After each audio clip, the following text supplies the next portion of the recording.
My daughter was watering our geraniums on the front porch, and she was just watering, and all of a sudden a bird flew out, and look what we found. Can you see those eggs? Let me know if you know what kind of little bird this is. The little mother did such a great job. You can't even tell there's a nest in there. It really surprised my daughter when she flew out. So if you know what kind of little bird it is, let me know, guys, because we would love to know. Our neighbor is mowing his grass, so I'm sorry if it's a little noisy, but I wanted to show you something else that's in my front flower bed.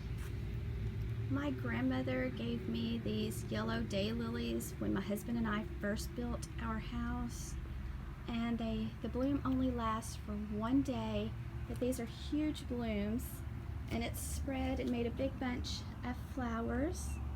And so I always tell my kids that when they have their own home, I want to give them a piece of this to start in their own flower beds, because it's from my grandmother and it's really special.